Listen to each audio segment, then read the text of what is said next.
que es puga fer-hi més al voltant de la recuperació de la força de les dones i la seva equiparació en el món masculí, en el qual sempre han estat minus.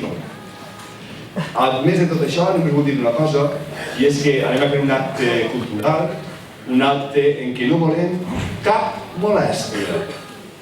I per això us demano, per favor, que o apagueu els mòbils o es poseu en vibrador, perquè no tenim necessitat ara que ningú ens truqui per telèfon.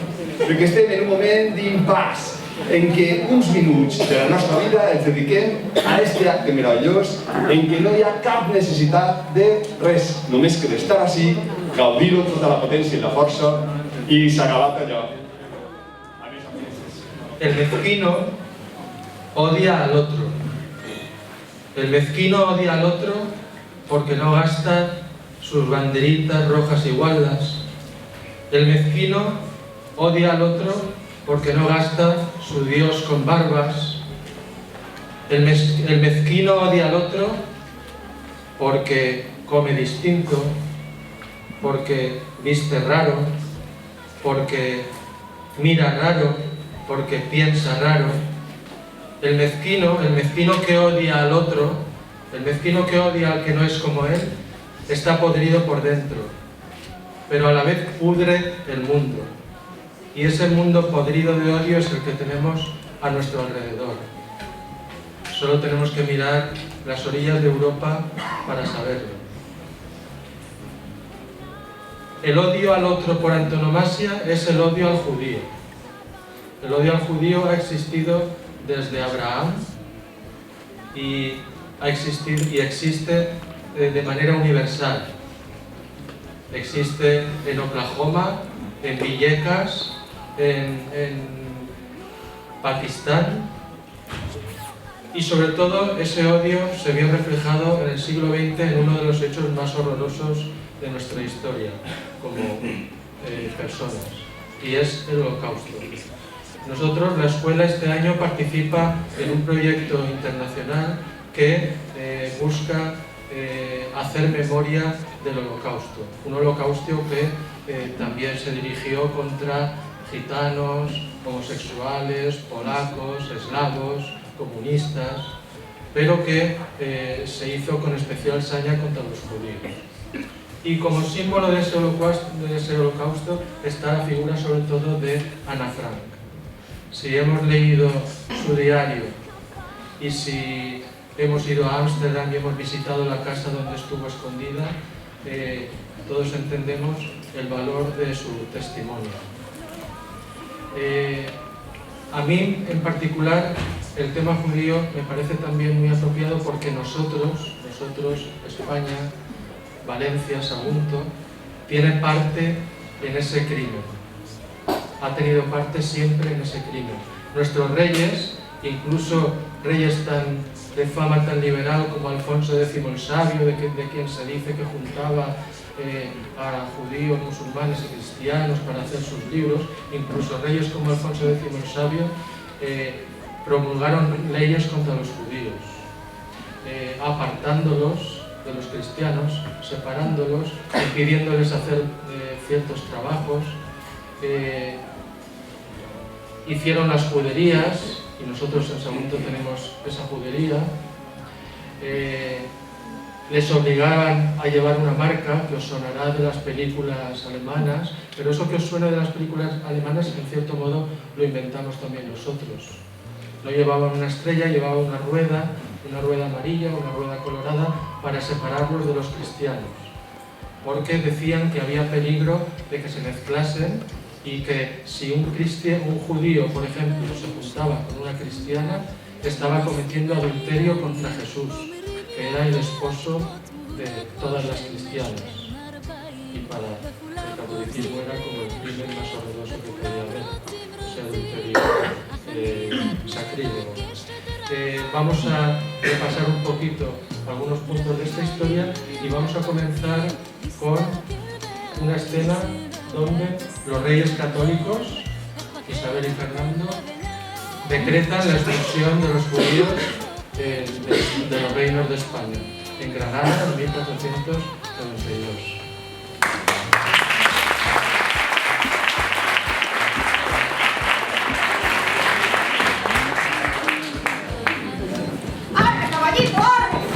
¡Arre, burra, arre! Yo soy la reina Isabel. Yo soy el rey don Fernando. Tanto monta, tanto Isabel como Fernando. Burros, Burra, calla, collón. De nada ha servido que mandásemos que los judíos lleven en sus vestidos una rueda de color encarnado o amarillo para poder señalarlos como tales, ni que los separásemos en juderías dentro de nuestras ciudades. No han bastado tampoco los trabajos de la Inquisición. Siguen los judíos mezclándose con los cristianos y ensuciando sus almas y tratando de todas las maneras de subvertir la Santa Fe Católica. De modo que después de muchísima nivelación hemos acordado dictar que todos los judíos y judías deben abandonar nuestros reinados y que no les sea permitido nunca regresar. Nosotros ordenamos además en este edicto que los judíos y judías de cualquier edad que residan en nuestros dominios o territorios que partan con sus hijos e hijas, sirvientes y familiares pequeños o grandes, de todas las edades, al fin de julio de este año, y que no se atrevan a regresar a nuestras tierras, y que no tomen un paso adelante a traspasar, de manera que si algún judío no aceptase este edicto, si acaso es encontrado en estos dominios o regresa, será culpado a muerte y confiscación de sus bienes. Dado en esta ciudad de Granada, el 31 de marzo del año de nuestro Señor Jesucristo, 1492. Lo firmo yo, el rey don Fernando. Lo firmo yo, la reina Isabel. ¡Arre, burra, arre! ¡Arre, burra! ¡Arre, burra! ¡Oh!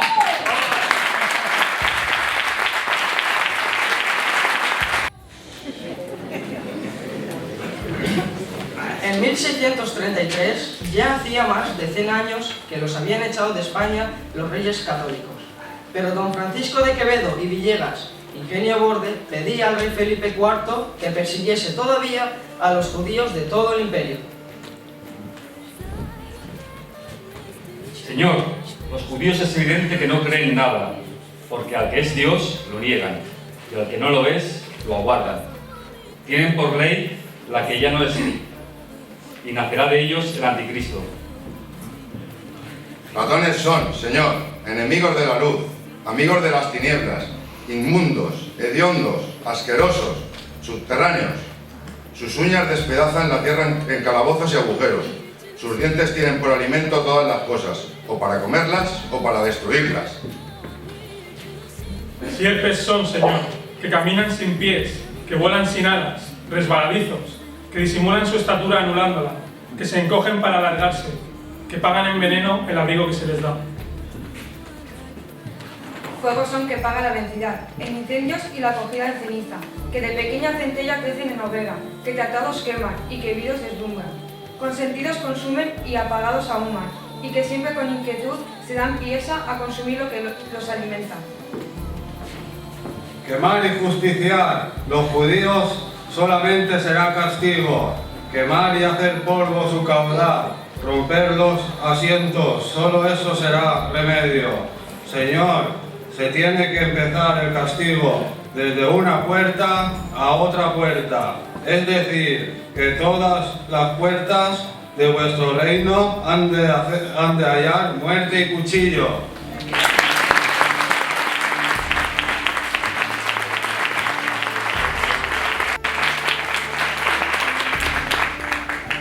Entra Sailor con una querella particular contra Antonio, El mercader de Venecia, que titula esta dudosísima comedia, y otra general contra nosotros. Él me ha desgraciado y me ha burlado $500,000. Se ha reído de mis pérdidas, ha hecho mofa de mis ganancias, ha despreciado a mi nación, estorbado mis negocios, enfriado a mis amigos, caldeado a mis enemigos. ¿Y cuál es su razón? Yo soy judío. ¿No tiene el judío ojos? ¿No tiene el judío manos, órganos, dimensiones, sentidos, afectos, pasiones? ¿No nos alimentan las mismas comidas? ¿No nos hieren con las mismas armas? ¿No estamos sujetos a las mismas enfermedades? ¿No sanamos con los mismos remedios? ¿No nos dan calor y frío el mismo invierno, el mismo verano que al cristiano? Y si nos pincháis, no sangramos. Si nos hacéis cosquillas, no nos reímos. Si nos envenenáis, no morimos.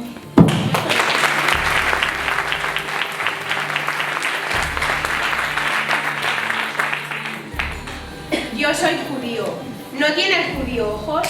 ¿No tiene el judío manos, órganos, dimensiones, sentidos, afectos, pasiones? Yo soy judío. ¿No nos alimentan las mismas comidas? No tiene judío ¿No nos manos, hieren con las órganos, mismas armas? dimensiones, ¿No estamos sentidos, sujetos a las afectos, mismas pasiones? enfermedades? No nos ¿No alimentan sanamos las con las mismas comidas de comidas? Dios? No nos hieren ¿No con nos las dan mismas calor y armas? frío el mismo No estamos verano? sujetos ¿En a el las mismo mismas verano que al cristiano? No sanamos con las mismas. No nos alimentan No nos da calor el mismo invierno, el mismo verano que al cristiano. Si nos pincháis, no sangramos.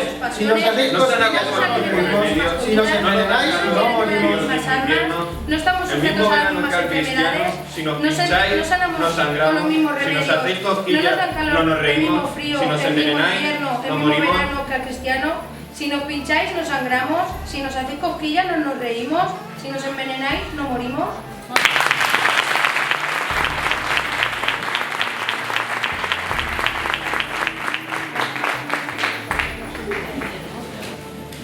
Hola, ¿me veis? Esa, la chiquitina, soy yo, Ana Frank, una niña judía y alemana. Es el año 1929 y acabo de nacer. Estoy en brazos de mi aya, con mi hermana mayor Margot. En esta otra me tiene en brazos Margot, en la terraza de casa. A mí me parece que me quiere mucho. Aquí ya soy muy mayor y muy valiente. Tengo 2 años y voy en triciclo montés, todoterreno.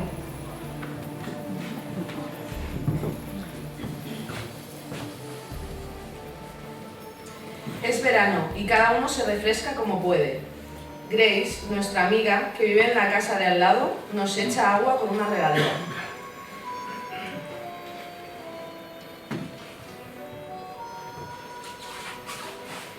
Esto ya es en Holanda.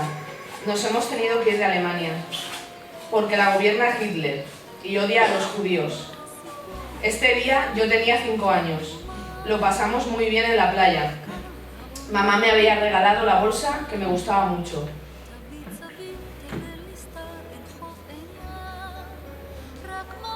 Aquí estoy en la puerta de la empresa de papá, en Ámsterdam. La foto me la hizo él. ¿Veis su sombra? Es un metomentodo.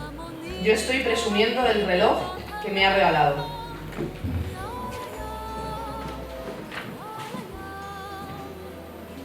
Papá, otra de su sombra, qué borrico. Me ha fotografiado con Mary, mi vecina, delante de nuestra nueva casa en la plaza de Merwell de Plain. Esta es de abril de 1935. Hemos salido de excursión con el cole.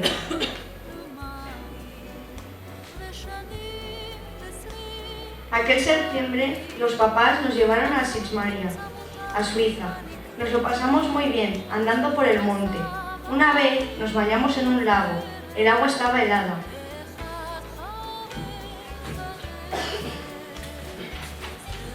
Aquí estoy, muy cerca de casa. Llevo puestos los patines que me habían regalado. Me caí 200 veces. No, 300. Esta es mi clase. Estudiaba en el colegio Montessori, que es el mejor del mundo. Todo lo aprendíamos jugando. A mí no se me ve muy bien. Estoy en el fondo, en el centro, cerca de la profesora. ¿Me veis?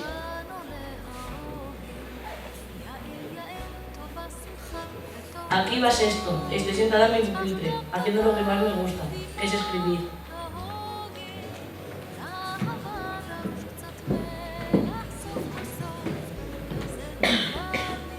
Uy, ya me han pillado otra vez escribiendo. Este es mi cuarto. Tengo casi 12 años. Pero como no soy muy alta, necesito un cojín para llegar cómodamente a la mesa.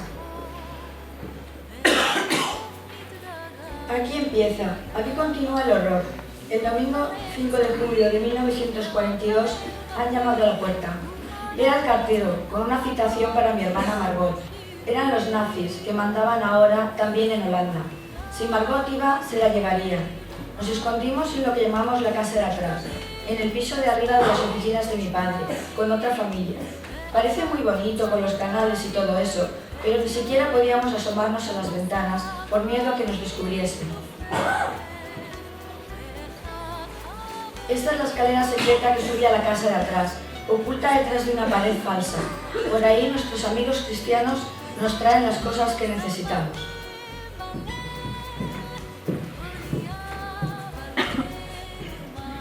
Esta es la habitación de Peter, el chico de los Montpels. Me parece que yo le gusto.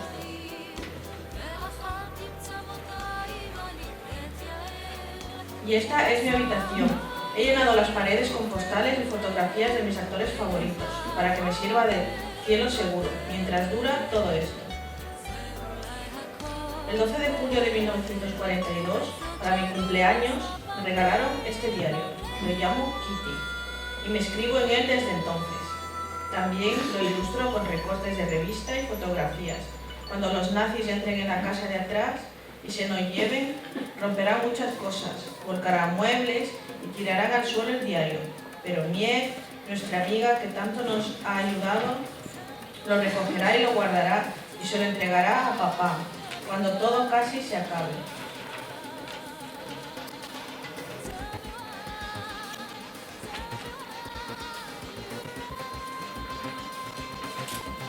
Solo papá y todos nosotros, los escondidos, ha sobrevivido a los campos de concentración. Se puso muy triste. Había perdido tanto. Para soportar su soledad forzosa y que tuviera algún sentido, convertirá nuestra casa de atrás en un museo y se ocupará de publicar mi diario. Así, la memoria de lo que nos sucedió y de las vidas que no pudimos vivir fatigará vuestras horas.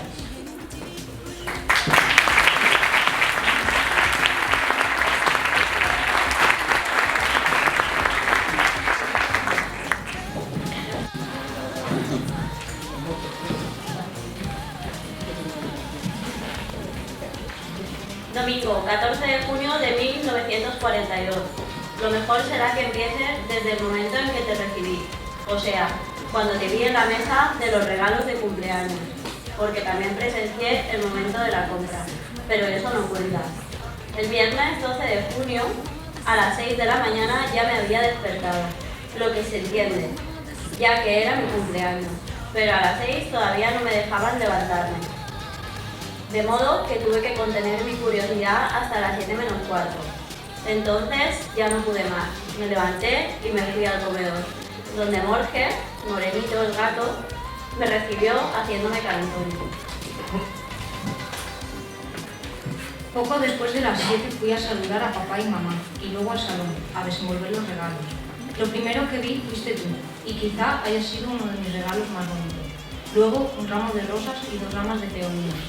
Papá y mamá me regalaron una blusa azul, un juego de mesa, una botella de zumo de uva que a mi entender sabe un poco a vino.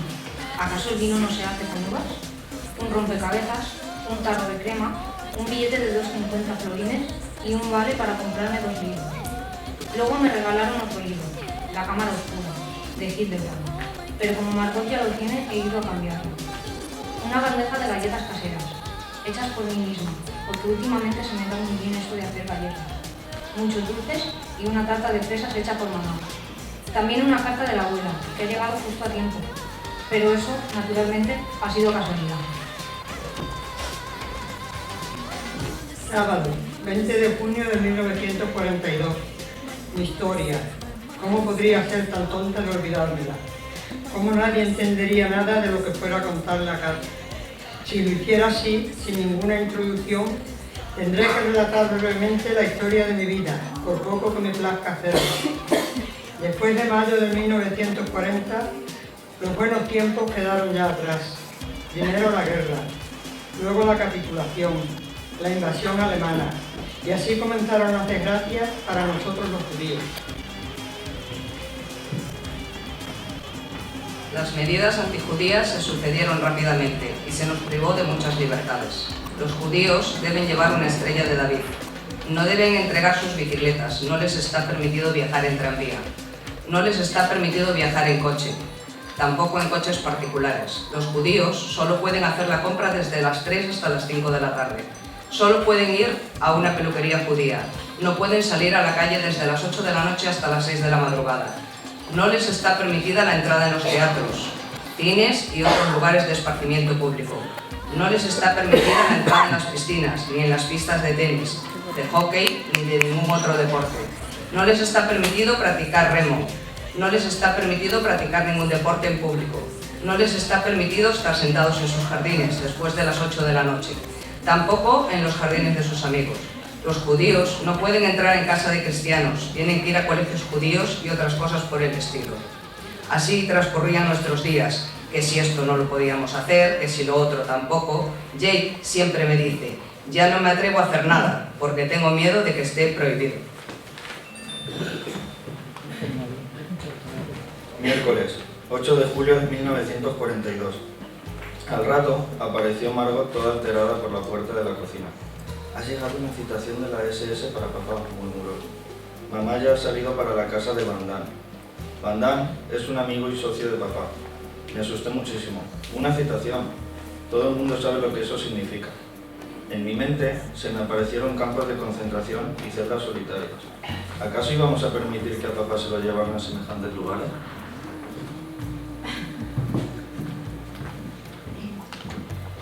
Una vez en nuestra habitación, Margot me confesó que la citación no estaba dirigida a papá, sino a ella. De nuevo me asusté muchísimo y me eché a llorar. Margot tiene 16 años, de modo que quieren llevarse a chicas solas tan jóvenes como ella. Pero por suerte no iría, lo había dicho mamá, y seguro que a eso se había referido papá cuando conversaba conmigo sobre el hecho de escondernos. ¿Escondernos? ¿Dónde nos esconderíamos? ¿En la ciudad? ¿En el campo? ¿En una casa? ¿En una cabaña? ¿Cómo? ¿Cuándo? ¿Dónde?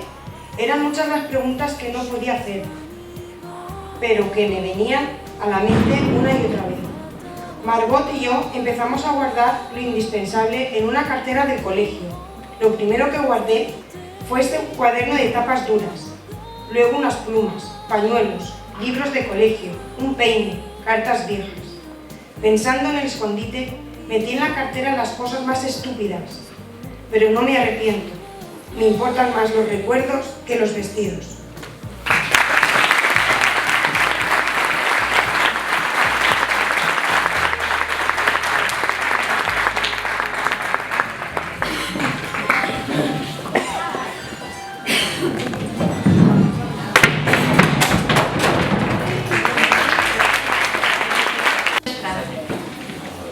Querida Ana, hace mucho tiempo que no tengo noticias tuyas, como tú tampoco tienes noticias mías. Hoy me he sentado con ganas de escribirte. El día está triste y gris, no ha salido el sol, hace frío, no tengo ganas de salir de casa. Aprovecho este momento para escribirte unas líneas. ¿Por dónde empezar? Por el principio, en septiembre. Retomé mis estudios, empecé con muchos miedos y muchas inquietudes. No sabía lo que me iba a encontrar ni a qué. Como sabes bien, todos los comienzos son bastante duros y también sabes lo indecisa que soy. Mis temores a lo desconocido. No te voy a engañar, no lo pasé demasiado bien, que digamos, pero poco a poco voy cogiendo confianza en mí misma y en mis compañeros, sobre todo en algunos profesores. Ahora llevo 4 meses, mis temores y mis inquietudes van desapareciendo. Tengo nuevas amistades y hay una gran armonía en clase. Los nervios florecen a pocos días de los exámenes. Sé que no soy buena estudiante, pero soy constante y trabajadora. Espero terminar este año con un curso aprobado y poder seguir el año que viene para poder terminar mis estudios. Una vez tenga graduado, no sé qué voy a hacer con mi vida. No voy a pensar, creo que voy a ir día a día y lo que tenga que ser, será. Bueno, me despido de ti con la esperanza y ilusión de tener respuesta a tu carta. Muchos besos para tu familia. Se despide tu amiga.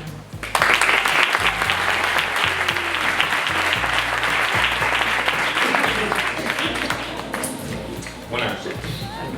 Querida Ana, entre las muchas cartas que en estos días escriben para ti, nada encontrarás en esta que la haga destacar, pues mi inspiración me da la espalda o bien yo no miro la dirección adecuada. Hay algo que quiero destacar de tu diario. En él le dices a Kitty la diferencia que hay entre estados de ánimo de una página a otra. No sabes lo bien que te entiendo. De hecho, he resuelto no involucrarme más de la cuenta en esta idea, a la que por otra parte no le falta franqueza. Lo primero que pienso ahora mismo es lo gratamente asombrado que me han dejado los fragmentos que he leído de tu diario, pues no esperaba semejante elocuencia y dotes literarias. Resulta muy agradable leer. A tu corta edad, tienes una capacidad de pensamiento que imita a un mayor. ¿Cómo puede ser que por la enajenación de un cretino al que el mismo infierno rechaza, se te privara de la vida y a la vida se te privara de ti? En mi época, el mundo está muy trastornado. Entre los muchos males que el ser humano genera, se encuentra la guerra en Siria. La población huye y muere en las fronteras de los países que no saben qué hacer con tanto refugiado. Vamos, que ya ves que la historia de los refugiados se repite. La evolución humana, qué ironía. Te haría gracia lo superficial y banal que se vuelve la gente gracias a la televisión, por ejemplo. Bueno, Ana, si algún día te vuelvo a escribir, espero contarte cosas que alegren más que las que hoy te he contado. Se suele decir que la esperanza es lo último que se pierde. Un gran autor escribió: hay esperanza, pero no para nosotros. Y aunque suena muy bien, no hay que hacerle mucho caso. Tu amigo Jaime.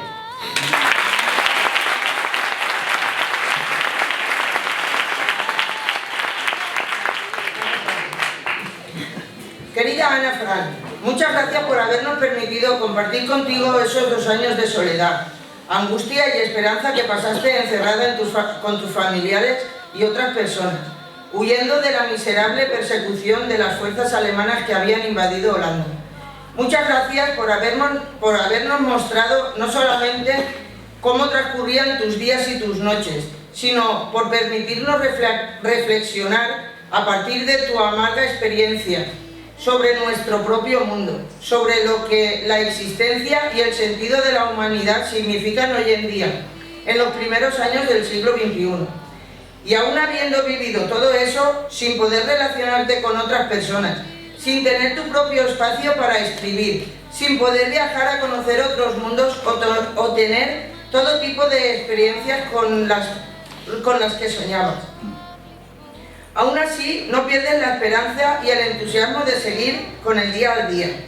Eres un ejemplo a seguir, y no solo por la entereza y la fuerza con la que viviste hasta el final de tu encierro, de tu vida, sino por ser simplemente una niña que mostró al mundo entero sus sentimientos, sus anhelos, sus miedos.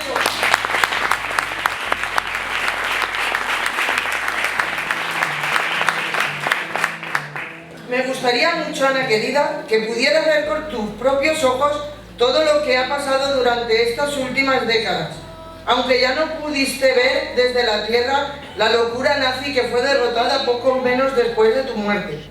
La democracia se impuso en Europa y poco a poco se fue extendiendo hacia el resto de los continentes.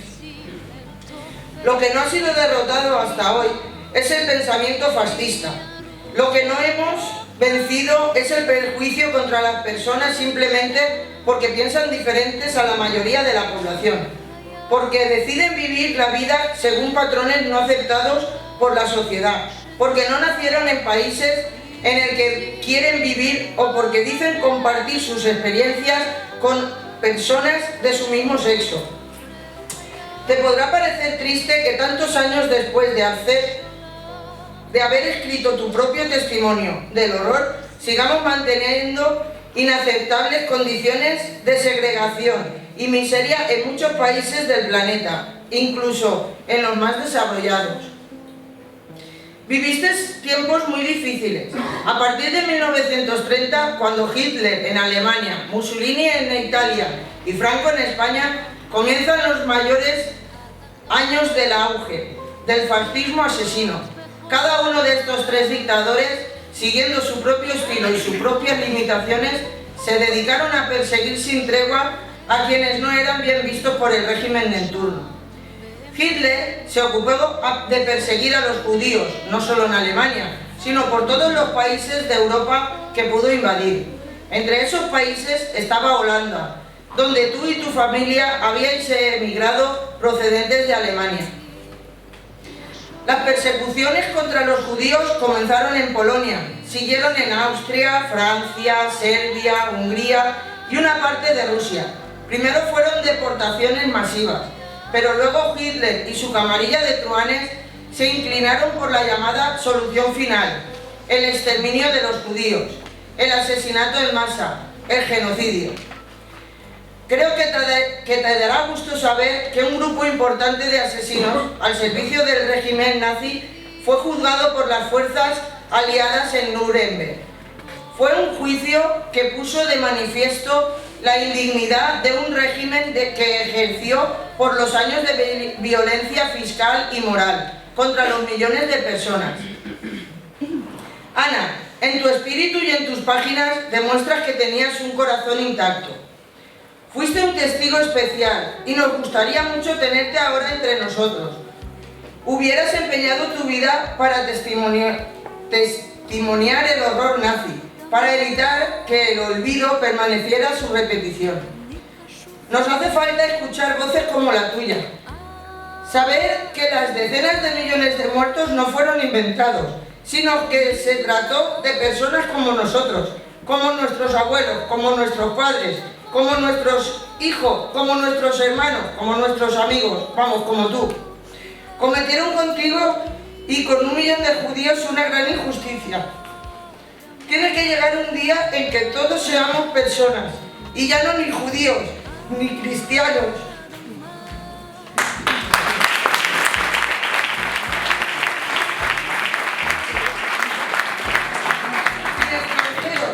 Ni mujeres, ni personas pobres, etc. Simplemente personas. Querida Ana, desde allá donde te encuentres, quiero que sepas que admiro la magia y la pureza que contienen tus páginas. Cumpliste con tu destino al dejarnos una obra insuperable. Ahora nosotros tenemos la responsabilidad de no permitir que se olvide. Ojalá nunca permitamos que suceda de nuevo. Tu amiga María Ángeles.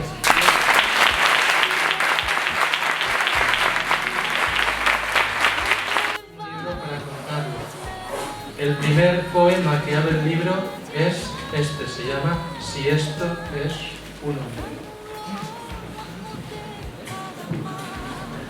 Voi, che vivete sicuri nelle vostre case.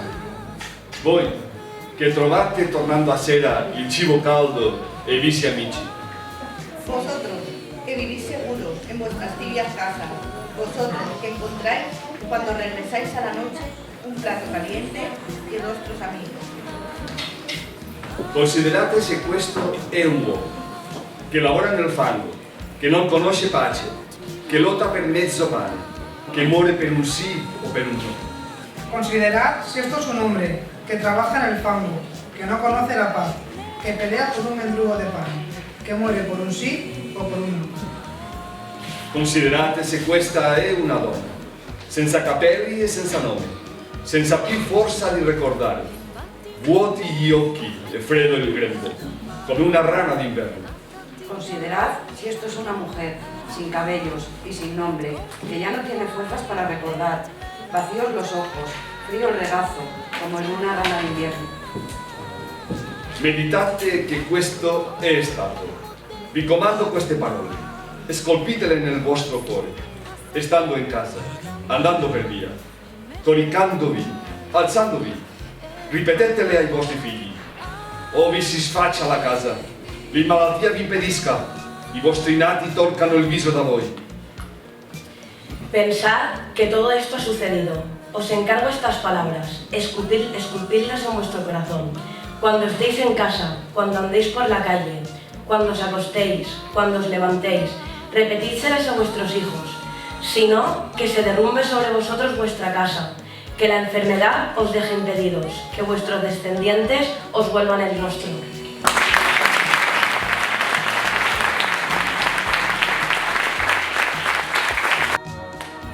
No sé si lo habéis visto, pero van armando varias obras de teatro y pasan un montón de cosas y dificultades. Y hay uno que siempre dice, no os preocupéis, al final siempre hay un milagro. Hoy también ha habido un milagro. No habíamos ensayado nunca todo esto que hemos juntado y al final ha salido bien. Quiero agradecer a todos los que han participado, que lo han hecho estupendo, y también a todos los que habéis venido a verlo. Estos actos nos gustan mucho porque los hacemos entre todos, así que muchas gracias.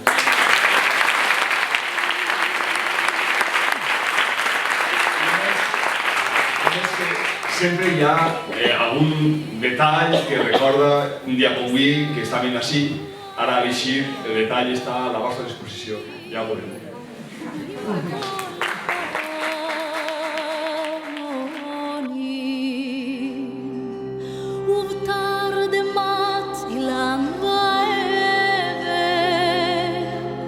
שבויה בחלומה,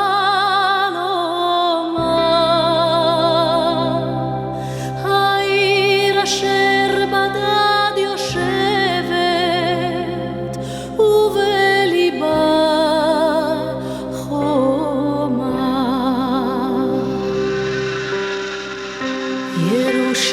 ירושלים של זהב ושל נחושת ושל אור, הלא לכל שירייך אני כינור. ירושלים של זהב ושל נחושת